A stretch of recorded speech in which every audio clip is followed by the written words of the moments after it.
Now, President Trump is meeting with Senate Republicans on the Hill just hours after he abruptly canceled the signing of a major piece of bipartisan housing legislation.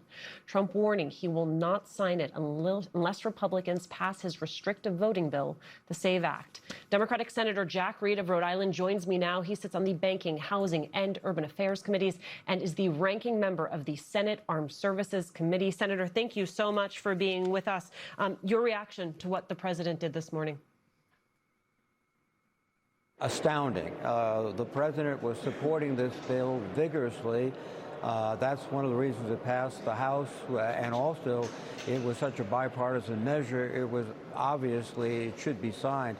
To suddenly announce that he's not signing it is it reflects, I think, a just temper tantrum by the president, which is often the case, and it signifies also that he does not, I think, have a conscious and thorough knowledge of policy and the Republican Party in the Congress. Senator, one of the reasons I wanted to make sure we spoke with you today is that some of your Republican colleagues actually crossed the aisle to check Trump's war powers. This has been an ongoing, evolving conversation and effort. Your sense of what has finally moved Republicans in this direction? Well, I think what they've seen is that all of the assumptions that the president made about this war were entirely incorrect. The regime did not fall. In fact, what happened is that the new regime is more ardent and more fanatical, and they've seized upon an asset, the Strait of Hormuz, which imperils the entire world economy. And also, they've just seen the lack of not only cooperation, but of constitutional responsibility by the president. This was a war which he sought no authority from the Congress, which is required under the Constitution. And then I think the other factors weighing in is the fact that this directly contributes to inflation in the United States in practically everything. And he seems to be, at this point, without any thoughtful or practical ideas how to successfully end this, other than trying to pay off the Iranians. Senator, the Pentagon is asking Congress for $80 billion to fund Donald Trump's war with Iran. So that number, $80 billion, it's far higher than the number we heard from Hegseth, $29 billion. That was the estimate for the cost of the war. Your sense of what the actual number is, how much money does the administration really need?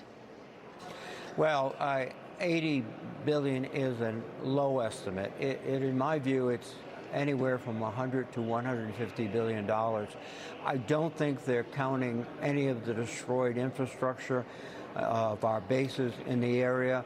I think they're just trying to get in as much money as they think will be politically possible. But this is in the context, too, of the president asking for over a $1 trillion defense budget, and in addition, a $350 billion reconciliation bill for defense. So this is a point at which the defense spending is absolutely out of control, and also slighting our domestic programs, which are critical to the country. So, and I think this is simply the $80 billion a down payment, not a full payment. So, Senator, I want to stay on this point, and this is a little processy, but I actually think it matters because you have said that funding, the number we were just talking about for the Iran supplemental, it can't be done in isolation. It has to be done after lawmakers agree to a total spending amount for both defense and non-defense programs. Help me understand what kind of timeline that puts us on. Well, what is happening is there was an attempt this week, tomorrow, to have another appropriations markup, and I serve on the Appropriations Committee, but because of the absence of Senator McConnell, they've called it off. They don't have the votes to pass the bills they want to pass.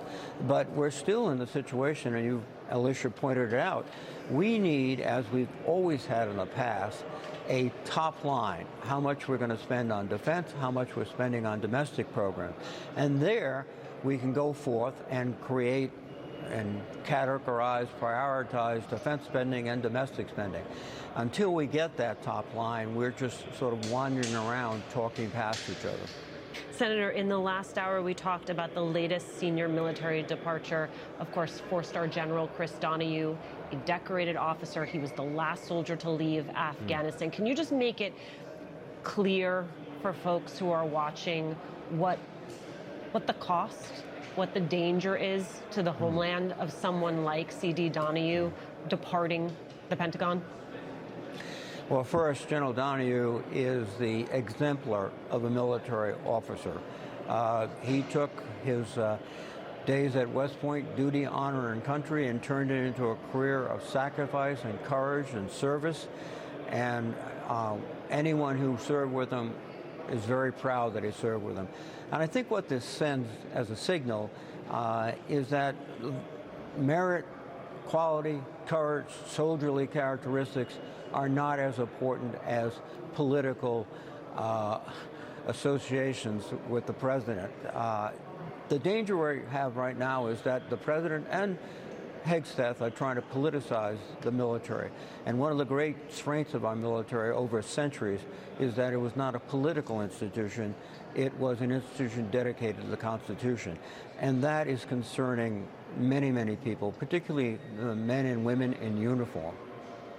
Senator Jack Reed of the great state of Rhode Island. Senator, thank you so much for your time today. Thank you, Alicia. Next, about last night's primaries. One thing we learned about Democratic voters, they are hungry for change. What is on the line come November after a short break?